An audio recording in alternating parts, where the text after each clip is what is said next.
அந்த டிரான்ஸ்ஃபர்மேஷனை அவர்களால் ஜீரணிக்க முடியவில்லை. அப்பொழுது ஹரிஷின் தோளில் ஒருவன் கை வைத்து தட்டி கொடுத்தான். அதை பார்த்து அங்கிருந்த கூட்டம் ஆ என வாயை பிளந்தது. அந்த புதிய மனிதனை நிமிர்ந்து பார்த்த ஹரிஷ், நீங்க என்று கேட்டான். உண்மையிலேயே உங்களை நினைச்சா எனக்கு ரொம்ப ஆச்சரியமா இருக்கு.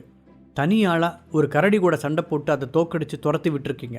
பத்தாவதுக்கு வெறும் கையாலேயே ஒரு பாம்பையும் கொண்டு இருக்கீங்க. Really you are amazing. உங்களை போயா இவங்க எல்லாரும் வேஸ்ட் ஃபெல்லோன்னு பேசிட்டு இருந்தாங்க? என்னால் நம்பவே முடியல. அந்த மனிதன் பேசிக்கொண்டே போக ஹரிஷ் அவன் யாரென்று தெரியாமல் முழித்தான். கார்த்திக், போஸ் எல்லாம் அவன் பேசுவதை கேட்டு எதுவுமே குறுக்கே பேசாமல் அமைதியாக நின்றிருந்தனர். அதிலிருந்தே தன் முன்னால் பேசிக்கொண்டிருந்தவன் நிச்சயம் சக்தி வாய்ந்தவனாகத்தான் இருப்பான் என்பதை ஹரிஷ் புரிந்து கொண்டான். ஆனால் தமிழ்நாட்டின் முக்கியமான கம்பெனிகளில் ஒன்றான பிரபாகரன் இண்டஸ்ட்ரியலின் வாரிசான ஜீவாதான் அவன் என்பது ஹரிஷுக்கு தெரியாது. நீங்கள் யாருன்னு நான் தெரிஞ்சுக்கலாமா? ஹரிஷ் கேட்க, சாரி, நான் அதை சொல்லாமல் விட்டுட்டேன். என்னோட பேர் ஜீவா, ஜீவன் பிரபாகரன். உங்களை என்னோட ஃப்ரெண்டாக அடையிறதுல நான் ரொம்ப சந்தோஷப்படுறேன் என்று சொல்லிக்கொண்டே கையை நீட்டினான். அதை பிடித்து குலுக்கியவன், என்னோட பேர் ஹரிஷ் என்றான். ஜீவா ஹரிஷுடன் மிகவும் நட்பாக பழகுவதை அங்கிருந்தவர்கள் பொறாமையுடன் பார்த்தனர். அவனுடைய தாத்தா பிரபாகரன் கிட்டத்தட்ட 50 வருடங்களுக்கு முன்னால் சென்னைக்கு வந்து ஜீரோவிலிருந்து தொடங்கி தன்னுடைய தொழிலை பெரிய அளவில் வளர்த்தெடுத்திருந்தார். இப்போது அவர்களின் கைவசம் விரல் விட்டு எண்ணவே முடியாத தொழில்கள் இருந்தது. என்டர்டெயின்மெண்ட் துறையிலும் அவர்களுக்கு பிஸ்னஸ் இருந்தது. பிஸ்னஸில் ஆர்வம் குறைந்து ஒதுங்கிய பிரபாகரன் அதிகாரங்களை தன் பேரனுக்கு கைமாற்றி விட்டு இருந்தார். ஆண்டனி, நீரஜ் போன்ற பெரிய தாதாக்கள் கூட ஜீவாவை மதித்தனர். அந்த அளவுக்கு அவன் செல்வாக்குடன் திகழ்ந்தான். ஹரிஷ் இடையில் சில வருடங்கள் பிஸ்னஸில் இருந்து சுத்தமாக ஒதுங்கி இருந்ததால் ஜீவாவை பற்றி தெரியாமல் இருந்தான். அந்த இடம் ஓரளவுக்கு பழைய நிலைமைக்கு திரும்ப எல்லோரும் மீண்டும் குரூப்பாக பிரிந்து அவர்களுடைய வேலையை பார்க்க தொடங்கினர். சந்தனா அவனுடைய காயங்களுக்கு மருந்து போட்டுவிட்ட பிறகு ஹரிஷ் அங்கிருந்த பாறையில் ஜீவாவுடன் சேர்ந்து அமர்ந்தான். அவர்களுக்குள் பேசுவதற்கு நிறைய விஷயங்கள் இருந்தது. கொஞ்ச நேரத்திலேயே அவர்களுக்கு இடையில் ஒரு இன்ஸ்டன்ட் கனெக்ஷனை உணர்ந்தார்கள். அதற்குள் போ வா என்று ஒருமையில் பேசிக்கொள்ளும் நெருக்கமும் உருவாகி இருந்தது. ஹரிஷ், இந்த லேண்டை பற்றி நீ என்ன நினைக்கிற? ஜீவா திடீரென அவனிடம் கேட்டான். உனக்கு ரியல் எஸ்டேட்டில் இன்ட்ரெஸ்ட் அதிகமா? ஹரிஷ் நேரடியாக பதில் சொல்லாமல் அவனிடம் வேறொரு கேள்வியை கேட்டான். அப்படிலாம் இல்லை, ஜஸ்ட் எனக்கு இந்த ப்ராப்பர்ட்டி பிடிச்சிருந்துச்சு. இயற்கையை பக்கத்தில் இருந்து பார்க்குற மாதிரி இருக்குது. ஆனால் இதில் கட்டடங்களை கட்டி அதோட இயற்கை அழகை எடுக்க போகிறோன்னு நினச்சா கஷ்டமாக தான் இருக்குது. ஜீவா சற்று வருத்தத்துடன் கூறினார். நானும் அதைத்தான் யோசித்தேன். இந்த இடம் கட்டடத்துக்கு சரியாக வருமாங்கிறதே ஒரு குவெஸ்டின் மார்க் தான். அப்புறம் இவ்வளோ பெரிய காட்டை நம்மளோட சுயநலத்துக்காக மொத்தமாக அழிக்கிறது ரொம்ப பெரிய தப்பு. ஹரிஷும் தன் மனதில் இருந்ததை கூறினான். அப்போது அங்கு வந்த ஜீவாவின் ஒய்ஃப் திவ்யா, கொஞ்சம் தூரம் நடந்துட்டு வரலாமா என்று தன்னுடைய கணவனை அழைத்தாள். ஹரிஷ், நான் என் ஒய்ஃப் கூட ஒரு வாக் போயிட்டு வந்துடுறேன். நான் திரும்பி வந்ததுக்கப்புறம் நம்ம இன்னும் டீட்டெயிலாக பேசுவோம் என்று ஜீவா கூற, ஓகே ஷியோர் என்றான் ஹரிஷ். ஜீவாவின் ஒய்ஃப் திவ்யாவும் ஹரிஷை பார்த்து ஃப்ரெண்ட்லியாக சிரித்தாள். அவள் சிம்பிளான ஒரு ட்ரெஸ்ஸில் பார்ப்பதற்கு அழகாக இருந்தாள். அவளுடைய முதுகு பகுதியில் ஒரு பச்சை நிற டிராகன் மங்கலாக தெரிந்தது. இப்போது ஹரிஷ் தனியாக உட்கார்ந்திருக்க சந்தனா, கைல்விழி, அக்ஷரா 3 பேரும் ஒன்றாக அங்கே வந்தனர். ஹரிஷ், தயவு செஞ்சு எங்ககிட்ட உண்மையை சொல்லுங்கள். எப்படி அவ்வளோ பயங்கரமாக இருந்த கரடி கூட சண்டை போட்டு உங்களால் ஜெயிக்க முடிஞ்சது? அக்ஷரா ஆர்வமாக கேட்டாள். கைல்விழி மற்றும் சந்தனாவின் முகத்திலும் அதே அளவுக்கு ஆர்வம் இருந்தது. சாதாரண மனிதனால் இது செய்ய முடியாதென்று அவர்கள் நினைத்தார்கள். கைல்விழியை விட அங்கு ஹரிஷின் ரகசியம் பற்றி தெரிந்தவர்கள் யாரும் கிடையாது. அவன் சாப்பிட்ட ஹெர்பல் டேப்லெட்டின் மூலம் ஹரிஷ் சக்தி வாய்ந்தவனாகவும் பலமுள்ளவனாகவும் மாறியிருப்பது அவளுக்கு நன்றாக தெரியும். ஆனால் என்ன சக்தி இருந்தாலும் 2 காட்டு விலங்குகளை ஒன்றன் பின் ஒன்றாக போராடி ஜெயிக்கும் அளவிற்கு அந்த திறன் இருக்கும் என்று அவள் நம்ப தயாராக இல்லை. இதில் சொல்கிறதுக்கெல்லாம் பெருசாக எதுவும் இல்லை. நான் அதிர்ஷ்டசாலின்னு நினைக்கிறேன். அந்த கரடியை காட்டுக்குள்ளே துரத்தி விட்டதுக்கப்புறமா இந்த பாம்பை என் காலில் மிதிச்சிட்டேன். அதனால தான் அதை கொல்ல வேண்டியதாயிடுச்சு. ஹரிஷ் சாதாரணமாக சொல்ல கைல்விழி அவனை நம்பிக்கை இல்லாமல் பார்த்தாள். அப்போது திடீரென்று ஒரு வித்தியாசமான அழுகை சத்தம் கேட்டது. அந்த இடமே பரபரப்பாக, அங்கே என்னமோ நடந்துருச்சு, எல்லாரும் ஓடிவாங்க, யாரோ கத்தினார்கள். ஹரிஷ் வேகமாக எழுந்து நின்றான். அப்போது எதிரில் திவ்யாவை சுமந்தபடி ஜீவா பதட்டத்துடன் ஓடி வருவதை கண்டான். இங்கே யாராவது டாக்டர் இருக்கீங்களா? உடனே வந்து என் ஒய்ஃபுக்கு என்னாச்சுன்னு பாருங்க, கிட்டத்தட்ட அழும் குரலில் அவன் கேட்டான். திவ்யாவின் உடம்பு நடுங்கிக் கொண்டு இருந்தது. அவள் மூச்சு விடவே சிரமப்பட்டு கொண்டிருக்க சடனாக அவளுடைய உடம்பு வேறு தூக்கி தூக்கி போட ஆரம்பித்தது. ஐயோ, என்னாச்சுன்னு தெரியலையே. திவ்யாமா. கொஞ்ச நேரத்துக்கு முன்னால் கம்பீரமாக அவனோடு பேசிக்கொண்டு இருந்த ஜீவா தன்னுடைய மனைவியின் கன்னத்தை தட்டி தட்டி பரிதாபமாக அழுது கொண்டிருந்தான். ஹரிஷால் அந்த காட்சியை பார்க்க முடியவில்லை. அப்போது ஒரு இளைஞன் முன்னால் வந்து தன்னை டாக்டர் என்று அறிமுகப்படுத்தி கொண்டான். உன்னோட ஜாதகமெல்லாம் எனக்கு தேவையில்லை, முதல்ல வந்து என் ஒய்ஃபை பாரு. ஜீவா சொல்ல அந்த இளைஞனும் அமைதியாக திவ்யாவின் பக்கத்தில் மண்டியிட்டு அமர்ந்து அவளை பரிசோதிக்க ஆரம்பித்தான். என்னாச்சு, ஏதாவது தெரியுதா? எவ்வளோ நேரமா பாப்ப? ஜீவா குறுக்கிட்டு கேட்க அந்த டாக்டருக்கு எரிச்சலாக வந்தது. இருந்தாலும் ஜீவாவின் பவரை நினைத்து தன்னை கண்ட்ரோல் செய்து கொண்டான். கொஞ்ச நேரம் கழித்து தலையை மறுப்பாக ஆட்டிய அந்த டாக்டர், சாரி மிஸ்டர் ஜீவா, உங்கள் ஒய்ஃப் ரொம்ப சீரியஸ் கண்டிஷனில் இருக்காங்க. அதிகபட்சம் அவங்களால இன்னும் 1 மணி நேரம் தான் தாக்கு பிடிக்க முடியும் என்று சோகமாக முகத்தை வைத்து கொண்டு சொன்னான். உனக்கு என்ன பைத்தியமா பிடிச்சிருக்கு? நீ நிஜமாவே டாக்டர் தானா? ஒழுங்கா இங்கிருந்து தள்ளி போயிடு. வர்ற கோவத்துக்கு உன்னை கொன்னாலும் கொன்றுவேன். ஜீவா தன்னை மீறி ஆக்ரோஷமாக கத்தினான். ஆனால் நான் உங்ககிட்ட உண்மையை தான் சொல்கிறேன், இதில் என்னால் எதுவுமே செய்ய முடியாது. அந்த இளைஞன் தயக்கத்துடன் சொன்னான். இப்போது ஜீவா, என்ன இங்கே நின்று வேடிக்கை பார்த்துட்டு இருக்க? ஆம்புலன்ஸுக்கு ஏற்பாடு பண்ணலையா என்று போஸை பார்த்து கத்தினான். இதோ இப்போவே நான் ஆம்புலன்ஸுக்கு கால் பண்ணுறேன். ஜீவாவின் அனல் கக்கும் பார்வையை பார்த்து போஸ் தடுமாறினான். அப்போது அந்த கூட்டத்தை விலக்கி கொண்டு உள்ளே வந்த ஹரிஷ், ஜீவா, டைம் வேஸ்ட் பண்ணாதீங்க. இங்கேருந்து ஹாஸ்பிட்டல் ரொம்ப தூரத்தில் இருக்குது. ஆம்புலன்ஸ் வரதுக்குள்ளே டாக்டர் சொன்ன நேரம் கடந்துடும். பட் அவங்கள காப்பாற்ற என்கிட்ட ஒரு வழி இருக்குது என்று கூறினான். ஹரிஷ், நீ இப்போ என்ன சொல்ல வர? உன்னால் என்னோட திவ்யாவை காப்பாற்ற முடியுமா? ஜீவா நம்பிக்கையுடன் கேட்டான். ஹரிஷ் பதில் சொல்வதற்கு முன்பாக சந்தனா அவனுடைய கையை பிடித்து இழுத்தாள். சாரி மிஸ்டர் ஜீவா, ஹரிஷுக்கு இந்த மாதிரி மெடிக்கல் ட்ரைனிங்லாம் எதுவும் இல்லை. அவன் ஏதோ ஆர்வக்கோளாறில் சொல்கிறான் என்று அவசரமாக கூறினாள். அவருடன் வாழ்ந்த இந்த 3 வருடங்களில் ஹரிஷ் பற்றிய நிறைய விஷயங்கள் அவளுக்கு தெரியாவிட்டாலும் இதுவரை அவன் யாருக்கும் மெடிக்கல் சம்பந்தப்பட்ட விஷயங்களை செய்து அவள் பார்த்ததில்லை. அப்படி இருக்கும்போது ஜீவாவின் மனைவி விஷயத்தில் தேவையில்லாமல் தலையிட்டு ஏதாவது பிரச்சனை வந்துவிடுமோ என்று அவள் பயந்தாள். ஜீவா, பயப்பட வேண்டாம். ஹரிஷ் ஏதோ சொல்ல வர, ஹரி முட்டாள்தனமாக நடந்துக்காத. சந்தனா குறுக்கிட்டு அவனுக்கு அட்வைஸ் செய்தாள். முதல்ல நீ பயப்படாத சந்தனா, நான் என்ன பண்ணுறேன்னு எனக்கு நல்லாவே தெரியும். அங்கே ஒரு உயிர் துடிச்சுக்கிட்டு இருக்கு, இப்போ அதான் நமக்கு முக்கியம். அவளுடைய கைகளை தட்டி கொடுத்து சொன்னான். பிறகு நேராக ஜீவாவிடம் சென்ற அவன், ஜீவா, நல்லா யோசிச்சு சொல்லு, திவ்யா காட்டில் ஏதாவது சாப்பிட்டாங்களா என்று கேட்டான். திவ்யாவின் உதட்டை சுற்றி எல்லோ கலரில் ஏதோ இருப்பதை ஹரிஷ் ஏற்கனவே தெளிவாக கவனித்திருந்தான். அவள் ஏதாவது சாப்பிட்டாளா? ஜீவா தன்னுடைய நெற்றியை தேய்த்து கொண்டே யோசித்தாள். ஞாபகம் வந்துருச்சு. கொஞ்ச நேரத்துக்கு முன்னாடி நாங்கள் அந்த கடற்கரை ஓரமாக நடந்துட்டு இருந்தப்போ அங்கே ஒரு மரம் இருந்துச்சு. அதில் இருந்த பேரிக்காயை நான் தான் அவளுக்கு பறித்து கொடுத்தேன். ஜீவா வேகமாக சொன்னான். அதான் விஷயம். உணர்ச்சி வசப்பட்ட ஹரிஷ் சட் என்று கத்தினான். அவனும் அந்த மரத்தை கவனித்திருந்தான். அது பேரிக்காய் மரம் அல்ல. ஹெர்பல் மெடிசன் சம்பந்தப்பட்ட புத்தகத்தில் அந்த பழத்தை பற்றி அவன் படித்திருந்தான். அதில் அந்த பழத்தை ஆப்பிள் ஆஃப் டெத் என்று குறிப்பிட்டிருந்தார்கள். அதாவது அதற்கு மரணத்தின் ஆப்பிள் என்று பொருள். ஹரிஷ் அதற்கான மாற்று மருந்து தயாரிக்கும் செய்முறையை ஞாபகப்படுத்தி கொண்டான். என்னால் உங்களுக்கு ஹெல்ப் பண்ண முடியும் ஜீவா. ஹரிஷ் சொல்ல ஜீவாவின் முகத்தில் ஒரு ஒளி வெள்ளம் தெரிந்தது. அவங்க சாப்பிட்டது விஷம்னு நீ கவனிக்கலையா ஜீவா? இந்த விஷத்துக்கான மாற்று மருந்து தயாரிக்கிற மூலிகைகளை நான் காட்டில் பார்த்தேன். யாராவது போய் அதை பறிச்சுட்டு வரணும். அதுக்குள்ளே அந்த டாக்டர்கிட்ட ஏதாவது அலர்ஜி மருந்து இருந்தால் வாங்கி இவங்களுக்கு கொடுக்கலாம் என்று ஹரிஷ் யோசனையோடு சொன்னான். ஜீவா எதுவும் பேசுவதற்கு முன்பே அருகில் இருப்பவர்கள் ஹரிஷை சந்தேகப்படத் தொடங்கிவிட்டார்கள். ஜீவாவிடம் அவனுடைய பேச்சை கேட்க வேண்டாம் என்று அறிவுறுத்தினார்கள். அதையெல்லாம் கேட்ட ஜீவாவுக்கு இப்போது என்ன செய்வதென்றே தெரியவில்லை. அவன் திரும்பி அந்த டாக்டரை பார்த்தான்.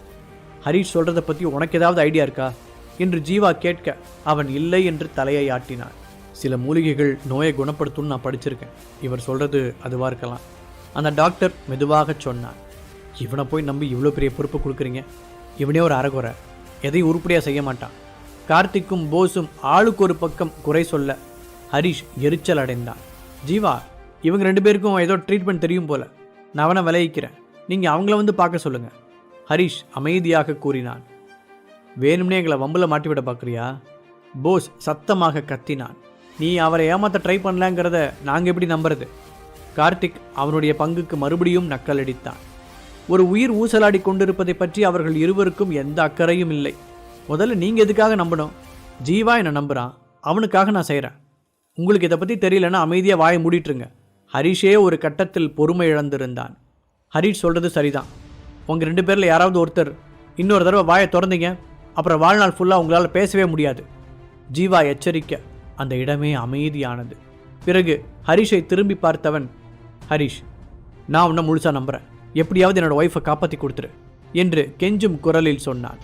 சரி என்று தலையாட்டிய ஹரிஷ், இந்த காட்டுக்குள்ளே கொஞ்சம் தூரம் போனால் ஒரு சதுப்பு நிலம் வரும். அதில் 2 செடி மட்டும் பெரிய பெரிய இலைகளோட தனியாக வித்தியாசமாக இருக்கும். அதை வேரோடு பிடுங்கிட்டு வா. மறந்துடாத ஜீவா, அதோட வேர் கண்டிப்பாக வேணும். அழுத்தமாக சொன்ன ஹரிஷ் இப்போது அந்த டாக்டரிடம் திரும்பினார். ப்ளீஸ் டாக்டர், உங்களோட மெடிக்கல் கிட் எடுத்துகிட்டு வாங்களேன். ஹரிஷ் சொல்ல அவன் வேகமாக அதை எடுக்க ஓடினான். ஹரிஷ் திவ்யாவை தூக்கி ஒரு போர்வையில் படுக்க வைத்தான். ஜீவா செடிகளை தேடி போன பிறகு சந்தனா ஹரிஷிடம் வந்து கிசுகிசுப்பாக பேசினாள். ஹரிஷ், தேவையில்லாமல் ரிஸ்க் எடுக்காது. இப்போ கூட ஒன்றும் இல்லை, இவங்களை ஹாஸ்பிட்டலுக்கு அனுப்பி வச்சுட்டு ஜீவா சார்கிட்ட ஒரு மன்னிப்பு கேட்டுரு என்று அவள் சொல்ல, சந்தனா, நான் தான் முன்னாடியே சொன்னேன்ல, ப்ளீஸ் என்னை டிஸ்டர்ப் பண்ணாத. நான் இவங்களை எப்படியாவது காப்பாற்றி ஆகணும். ஹரிஷ் முதல் முறையாக அவள் மீது எரிந்து விழுந்தான். உன்னால் எப்படி காப்பாற்ற முடியும்னு நினைக்கிறேன்? நீ ஒரு டாக்டர் இல்லைன்னு எனக்கு நல்லா தெரியும். நீ பண்ணுற விஷயத்தால் ஜீவாவோட இனிமையாக ஆகிறதுக்கு எனக்கு விருப்பம் இல்லை. சந்தனா வாய்விட்டு புலம்ப, அதற்குள் அந்த டாக்டர் தன்னுடைய மெடிக்கல் கிட்டை எடுத்து கொண்டு வந்திருந்தான். அதை வாங்கி திவ்யாவின் வாய்ப்பகுதியை சுத்தம் செய்த ஹரிஷ், டாக்டர், சீக்கிரமாக ஏதாவது ஒரு அலர்ஜி மருந்து கொடுங்க என்று அந்த இளம் டாக்டரையும் அவசரப்படுத்தினார். கொஞ்ச நேரத்தில் ஜீவா திரும்பி வந்தவுடன் அந்த டாக்டர், உங்கள் ஒய்ஃபுக்கு இதுக்கு முன்னாடி ஏதாவது அலர்ஜி மருந்து கொடுத்து சைடு எஃபெக்ட் ஆயிருக்கா என்று கேட்டார். ஜீவா இல்லை என்று தலையாட்ட அந்த டாக்டர் ரெடியாக வைத்திருந்த அலர்ஜி மருந்தை ஊசி வழியாக அவளுக்கு ஏற்றினார்.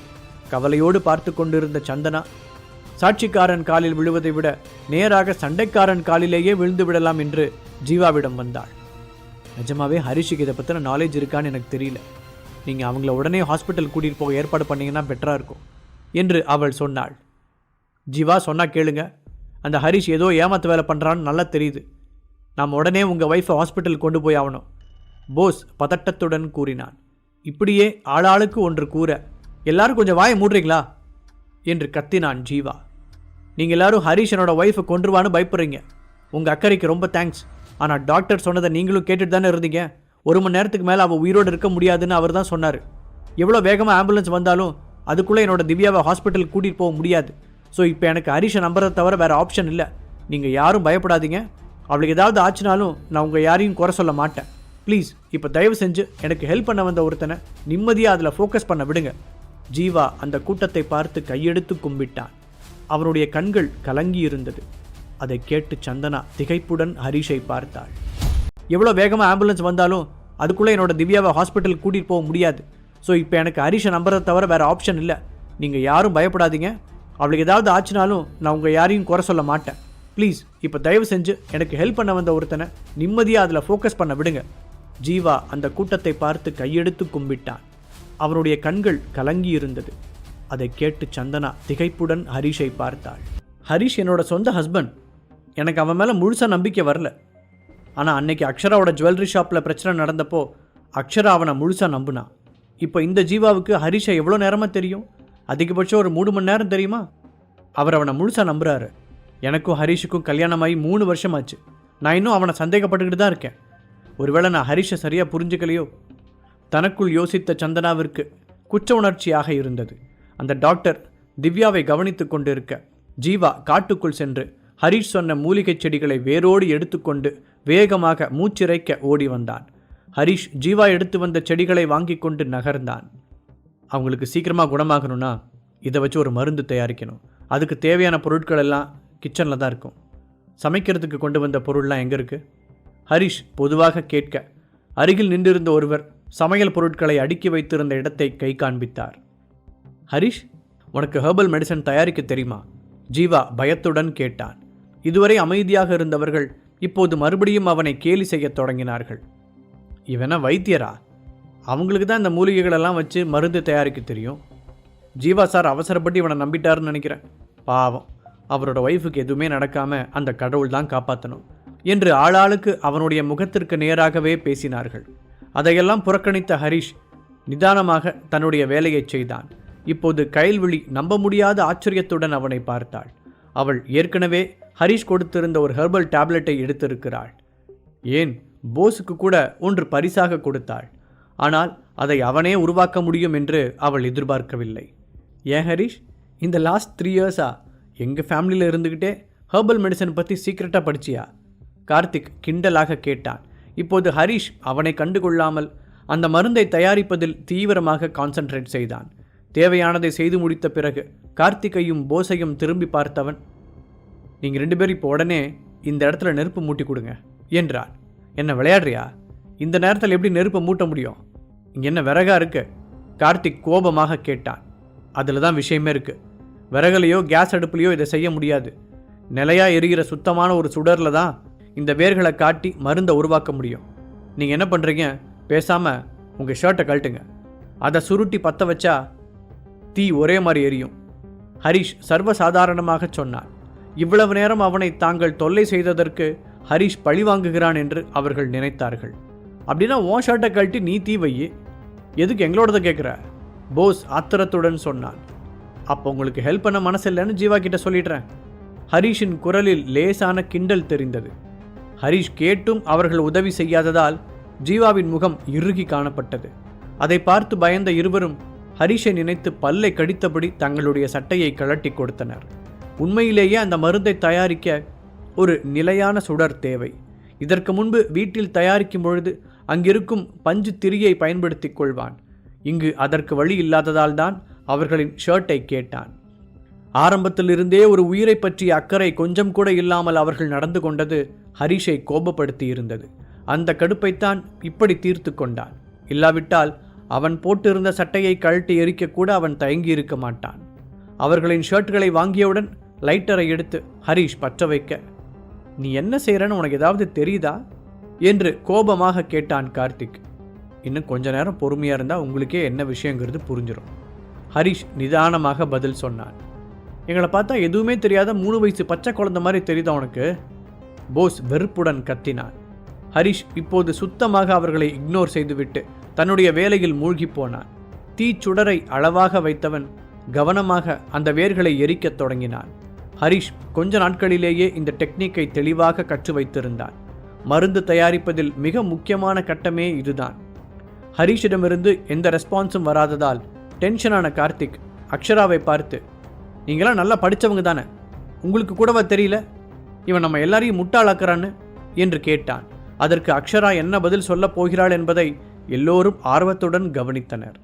அதன் பிறகும் கார்த்திக்கால் தன்னை கண்ட்ரோல் செய்து கொள்ள முடியவில்லை. இப்படி மற்றவர்கள் முன்னால் சட்டை இல்லாமல் நிற்பதை தனக்கு நடந்த அவமானமாக கருதினான். ஹரிஷ், இன்னும் எவ்வளோ நேரம்தான் ஊரை ஏமாற்ற போகிறேன்னு நானும் பார்க்குறேன். இப்போ சந்தனாவுக்கும் அக்ஷராவுக்கும் உன்னோட உண்மையான கேரக்டர் பற்றி தெரிஞ்சிருக்கும். இன்னும் கொஞ்ச நேரத்தில் ஜீவாவும் அதை புரிஞ்சுக்குவார் என்று கத்தி கூச்சல் போட்டான். அப்போது தோள்களை குலுக்கிய அக்ஷரா, எனக்கு தெரிஞ்ச வரைக்கும் நிறைய மெடிசனில் ஹெர்பல்ஸ் யூஸ் பண்ணுறாங்க, பட் இப்போ ஹரிஷ் என்ன பண்ணுறாருன்னு எனக்கு சரியாக தெரியல என்று பயத்துடன் கூறினாள். அவள் கூறியதில் அர்த்தம் இருப்பதாக சிலர் நினைத்தார்கள். சிலர் மற்றவர்களின் கவனத்தை ஈர்ப்பதற்காக ஹரிஷ் வேண்டுமென்றே இதை செய்வதாக கருதினார்கள். அடுத்ததாக இப்போது அங்கிருந்த எல்லோருடைய பார்வையும் ஜீவாவின் மீதுதான் இருந்தது. இதற்கு அவன் எப்படி ரியாக்ட் செய்ய போகிறான் என்பதை எதிர்பார்ப்புடன் பார்த்து கொண்டிருந்தார்கள். ஆனால் ஜீவாவின் முகத்தில் எந்த மாற்றமும் இல்லை. அவன் ஒரு கற்சிலை போல அமைதியாக திவ்யாவை இறுக்கமாக பிடித்தபடி அமர்ந்திருந்தான். அக்ஷராவிற்கு ஹரிஷை நினைத்து கவலையாக இருந்தது. இப்படியாக அங்கிருந்த ஒவ்வொருவரும் ஒவ்வொரு மனநிலையில் ஹரிஷ் செய்வதை வேடிக்கை பார்த்தார்கள். அப்போது ஹரிஷ் தீயில் வைத்திருந்த வேர் வெடிக்க அதை கவனமாக எடுத்து ஏற்கனவே ஒரு கிண்ணத்தில் தயாரித்து வைத்திருந்த தண்ணீரில் போட்டான். உடனே அந்த இடத்தில் ஒரு வித்தியாசமான வாசனை பரவியது. அந்த நறுமணம் எல்லோரையும் கவர்ந்து இழுக்க அதுவரை அவனை கிண்டல் செய்து பேசிக் கொண்டிருந்த வாய்களெல்லாம் அப்படியே ஷட் டவுன் ஆனது. அப்படின்னா அது நிஜமாவே ரெடி ஆயிடுச்சா? அங்கு நிலவிய தர்ம சங்கடமான அமைதியை கலைத்து ஒருவர் ஆர்வத்துடன் கேட்டார். ஹரிஷ் அந்த தண்ணீர் மருந்தில் கொஞ்சத்தை வேறொரு சின்ன கிளாஸில் ஊற்றி ஜீவாவிடம் நீட்டினான். இதை எப்படியாவது அவங்கள குடிக்கவை ஜீவா. டாக்டர் கொடுத்த மருந்தை விட இது சீக்கிரமாக வேலை செஞ்சு அவங்கள ரெக்கவர் பண்ணும் ஹரிஷ் சொல்ல, தேங்க்ஸ் ஹரிஷ் என்று ஜீவா அதை ஆர்வத்துடன் வாங்கி கொண்டு போர்வையில் படுத்திருந்த திவ்யாவிடம் சென்றான். ஜீவா இவ்வளவு நேரம் அமைதியாக இருந்ததற்கு காரணமே ஹரிஷின் கவனத்தை டிஸ்ட்ராக்ட் செய்யக்கூடாது என்பதற்காகத்தான். அவனுக்கும் அந்த மருந்து பற்றி நிறைய சந்தேகங்கள் இருந்தது. இருந்தாலும் ஹரிஷ் அதை தயாரிக்கும் போது எந்த தப்பும் நடந்துவிடக்கூடாது என்று நினைத்தான். திவ்யாவை குணப்படுத்த ஹரிஷ் இப்படி ஒரு மருந்தை தயாரித்து கொடுத்து விட்டான் என்பதை யாராலும் நம்ப முடியவில்லை. சந்தனாவே அவனை புதுசாகத்தான் பார்த்து கொண்டு இருந்தாள். இன்னும் இவனை பற்றி தெரிஞ்சுக்க வேண்டிய விஷயங்கள் நிறைய இருக்கும் போலையே. அவளுடைய மனதிற்குள் ரொம்ப நேரமாக இதேதான் ஓடிக்கொண்டு இருந்தது. கயல்விழியோ நேராக ஹரிஷிடம் சென்று, நிஜமாவே உனக்கு ஹெர்பல் மெடிசன் தயாரிக்க தெரியுமா? அப்படின்னா அன்னைக்கு நீ எனக்கு கொடுத்த டேப்லெட்டு நீயே உருவாக்கினதா என்று கேட்டாள். ஹரிஷ் அவளுக்கு உடனே பதில் சொல்லவில்லை. திவ்யாவிற்கு அந்த மருந்து வேலை செய்ய தொடங்கி விட்டதா என்பதை பார்ப்பதில்தான் அவன் கவனமாக இருந்தான். அந்த மருந்து உண்மையிலேயே வேலை செய்யுமா என்று எல்லோரும் உச்சபட்ச ஆர்வத்துடன் திவ்யாவையே பார்த்து கொண்டிருந்தார்கள். ஒரு அரை மணி நேரம் கடந்த பிறகு திவ்யாவிடம் கொஞ்சம் கொஞ்சமாக மாற்றம் தெரிந்தது. ஆனாலும் அவள் இன்னும் கண் முழிக்கவில்லை. ஹரிஷ், என்னாச்சு? ஏன் அவன் இன்னும் கண் முழிக்க மாட்டேங்கிறா? வேற ஏதாவது பிரச்சனையா? ஜீவா கவலையுடன் கேட்டான். டாக்டர், திவ்யாவுக்கு பல்ஸ் செக் பண்ணுங்க என ஹரிஷ் சொல்ல, உடனே பல்ஸ் செக் செய்த டாக்டர், பல்ஸ் கொஞ்சம் கொஞ்சமாக பெட்டராகிற மாதிரி இருக்கு என கூறினார். பயப்படாத ஜீவா, அவங்க நல்லா இருக்காங்க. மேக்ஸிமம் இன்னும் 10 மினிட்ஸில் கண் முழிச்சிருவாங்கன்னு நினைக்கிறேன். ஹரிஷ் நம்பிக்கையுடன் சொன்னான். அப்படின்னா நம்ம வெயிட் பண்ணுவோம். ஜீவாவுக்கும் அந்த நம்பிக்கை இருந்தது. இவனை நம்பாதீங்க ஃப்ரெண்ட், அந்த மருந்து எந்த வேலையுமே செய்யலைன்னு நினைக்கிறேன். இவன் உங்களை நல்லா ஏமாத்துறான். கொஞ்சம் கூட மேனர்ஸ் இல்லாமல் நெகட்டிவாக பேசினான் போஸ். அதை கேட்டு அங்கிருந்தவர்களே முகத்தை சுளித்தார்கள். ஹெர்பல் மெடிசன் பற்றி உங்களுக்கு இருக்கிற டீப்பான நாலேஜை வச்சு இதை சொல்கிறீங்களா போஸ்? ஜீவா ஒரு முறைப்புடன் கேட்க, போஸ் அதற்கு மேல் வாயையே திறக்கவில்லை. நீ எங்கள் ஷர்ட்டை வேணும்னே பிளான் பண்ணி தானே வாங்கின. கிரில் செய்கிறதுக்கு சமையல்காரர்கிட்ட கறி இருந்திருக்கும்ல, அதை வச்சு அந்த மருந்தை தயாரிச்சிருக்கலாம்ல? கார்த்திக் மறுபடியும் கேட்டான். அந்த ஷர்ட் விஷயத்தில் அவனுக்கு மனது ஆறவே இல்லை. இந்த இடத்துல தான் நீங்கள் முட்டாள்னு நிரூபிக்கிறீங்க. கறியில் எரிச்சா அந்த வேரில் தேவையில்லாத விஷப்பொருட்கள் சேர்ந்துடும். நீங்கள் 2 பேரும் போட்டிருந்த பிராண்டட் ஷர்ட் 100% காட்டன், அதாவது பருத்தியில் செய்யப்பட்டது. அதனால தான் அதை யூஸ் பண்ணி செஞ்சேன். இந்த முறை ஹரிஷின் எக்ஸ்பிளனேஷன் மற்றவர்கள் நம்பும்படியாக இருந்தது. அவர்கள் திவ்யா ரெக்கவராகி எழுந்து உட்காருவதை பார்ப்பதற்காக காத்திருந்தபோது திடீரென்று வானம் இருட்டாக தொடங்கியது. அந்த ஏரியா முழுக்க குளிர்ந்த காற்று வீச, சுற்றிலும் இருந்த மரங்கள் முன்னும் பின்னுமாக பேயாட்டம் ஆடத் தொடங்கியது. மழை வர்ற மாதிரி இருக்கு. கயல்விழி வானத்தை பார்த்தபடி கூறினாள். அச்சோ, இந்த டைமில் மழை வந்தால் ரொம்ப பெருசாக வருமே, இப்போ என்ன பண்ணுறது? மாளவிகாவின் குரல் கவலையுடன் ஒலித்தது. எனக்கும் அதான் சந்தேகமாக இருக்குது. நாம் இன்னும் கொஞ்சம் மேடான இடத்துக்கு போகிறது பெட்டர்னு நினைக்கிறேன். மழை அதிகமாக இருந்தால் கடல் அலையும் ரொம்ப பெருசாக அடிக்க ஆரம்பிக்கும். கரையை உடச்சிக்கிட்டு வெள்ளம் வர்றதுக்கு கூட சான்ஸ் இருக்குது. எப்படி பார்த்தாலும் நாம் இந்த இடத்துல இருக்கிறது சேஃப்டி கிடையாது. வானத்தை அண்ணாந்து பார்த்த ஹரிஷும் மாளவிகா சொன்னதை ஆமோதித்தான். போஸ், இந்த டென்ட்டெல்லாம் கழட்டி எடுத்துகிட்டு போய் வேறு இடத்துல போடுறதுக்கு ஆளுங்க இருக்காங்களா? ஜீவா அவனிடம் கேட்டான். கவலைப்படாதீங்க ஜீவா, இங்கே எல்லா டென்ட்டையுமே ரொம்ப பாதுகாப்பாக போட்டிருக்கோம். எவ்வளோ பெரிய மழை வந்தாலும் தாங்கும், போஸ் ஸ்ட்ராங்காக கூறினான். அதை கேட்டு ஜீவா ஹரிஷை திரும்பி பார்க்க அவனுடைய ரியாக்ஷன் சரியாக இல்லை. நீ என்ன சொல்கிற ஹரிஷ்? ஜீவா ஹரிஷின் கருத்துக்கு முக்கியத்துவம் தருவதை கார்த்திக்கும் போஸும் வெறுப்புடன் பார்த்தனர். இல்லை ஜீவா, இவங்க கடலுக்கு ரொம்ப பக்கத்தில் டென்ட் போட்டு வச்சுருக்காங்க. மழை கொஞ்சம் அதிகமாக பெஞ்சா கூட வெள்ளம் வரத்துக்கு மேக்ஸிமம் சான்சஸ் இருக்குது. இப்போ நம்மக்கிட்ட நேரம் கூட கம்மியாக தான் இருக்குது. உடனே நாம் தங்குறதுக்கு ஒரு பாதுகாப்பான இடத்த தேடணும். இன்னும் கொஞ்சம் தள்ளி போய் அங்கே சின்ன கரடு மாதிரி தெரியுது பார்த்தியா, அங்கே டென்ட் போட்டுக்கலாம், ஹரிஷ் தெளிவாக எடுத்து கூறினார். டேய், உனக்கு எப்போ பார்த்தாலும் ரொம்ப அறிவாளி நினப்பா. நான் தான் சொல்கிறேன்ல, அப்படியெல்லாம் நடக்க வாய்ப்பில்லைன்னு போஸ் கடுகடுப்புடன் சொன்னான். அவனை இக்னோர் செய்த ஜீவா, ஹரிஷ் நீ கன்ஃபார்மாக இருக்கல்ல, அப்போ நாம் போகலாம் என்றான். ஆமாம் ஜீவா, அதுவும் இப்போ திவ்யா இருக்கிற சுச்சுவேஷனுக்கு கண்டிப்பாக நாம் இங்கே இருக்கக்கூடாது. நான் சந்தனாவை கூட்டிகிட்டு வரேன். அதுக்கு மேலே நம்ம கூட வராததும் மற்றவங்களோட விருப்பம் என்ற ஹரிஷ் திரும்பி போஸை பார்த்து, உங்ககிட்ட ஏதாவது எக்ஸ்ட்ரா டென்ட் இருக்கா? அதில் ஒன்று எனக்கு வேணும் என்று கேட்டான். ஹரிஷ் இந்த விஷயத்தில் இவ்வளவு சீரியஸாக இருக்கிறான் என்பதை பார்த்த மற்றவர்கள் தங்களுக்குள் பேசிக்கொள்ள தொடங்கினார்கள். இப்போ ஒன்றும் மழைக்காலமும் இல்லை, அப்புறம் ஏன் இவன் இந்த மாதிரி சொல்கிறான்? எப்பயும் அவனைத்தான் எல்லாரும் கவனிக்கணும்னு நினைப்பான் போல. அதனால் எப்போ பார்த்தாலும் இந்த மாதிரி ஏதாவது ஒன்று சொல்லிக்கிட்டே இருக்கான். அவர்கள் சத்தமாக முணுமுணுக்க அதை கேட்ட சந்தனாவிற்கு சங்கடமாக இருந்தது. ஆனால் இந்த முறை ஹரிஷை நம்பலாம் என்று அவள் உறுதியாக முடிவெடுத்திருந்தாள். அவன் எங்கு கூப்பிட்டாலும் உடன் செல்வதற்கு தயாராக இருந்தாள். போஸ், என்ன அப்படியே மரம் மாதிரி நிற்கிற? அதான் ஹரிஷ் கேட்குறான்ல, எக்ஸ்ட்ரா இருக்க டென்ட்டை எடுத்துக்கொடு. ஜீவா அதிகாரமாக சொல்ல அடுத்த சில நிமிடங்களில் ஹரிஷின் கைக்கு டென்ட் வந்து சேர்ந்தது. இங்கே பாருங்க, உங்களுக்கெல்லாம் ஒரு லாஸ்ட் வார்னிங்காக இதை சொல்கிறேன். நான் ஒன்றும் அட்டென்ஷன் சீக்கிங்காகவோ வேறு எதுக்காகவோ இதை செய்யலை. நிஜமாவே இந்த சுச்சுவேஷனில் பெய்கிற மழை ரொம்ப ஆபத்தானது. உங்ககிட்ட என்ன சொல்கிறேன், ஜஸ்ட் இங்கே இருக்க டென்ட் எடுத்து இன்னும் கொஞ்சம் மேடான இடத்துல போய் போட்டுக்கலான்னு தான் சொன்னேன். அதுதான் நம்ம எல்லாருக்குமே பாதுகாப்பானது. இதுக்கு மேலே கேட்குறதும் கேட்காதும் உங்கள் விருப்பம். ஹரிஷ் சொல்லி முடிக்க அவர்கள் அனைவரும் ஒருவர் முகத்தை ஒருவர் பார்த்து கொண்டனர். ஆனாலும் அவர்கள் யாரும் ஹரிஷை நம்ப தயாராக இல்லை. இங்கிருக்கும் டென்ட்டுகளை கழட்டி தூக்கி கொண்டு அலைய அவர்களுக்கு விருப்பம் இல்லை. அப்போ யாரும் எங்கள் கூட வரல, அப்படி தானே? சரி ஜீவா, இதுக்கு மேலே இவங்ககிட்ட பேசுகிறது வேஸ்ட். திவ்யாவும் சந்தனாவையும் கூட்டிக்கிட்டு நாம போகலாம் என்று கிளம்புவதற்கு தயாரானான் ஹரிஷ். ஒரு நிமிஷம் ஹரிஷ், நான் உன்னை நம்புகிறேன். நானும் என் அண்ணனும் உன் கூட வரோம்.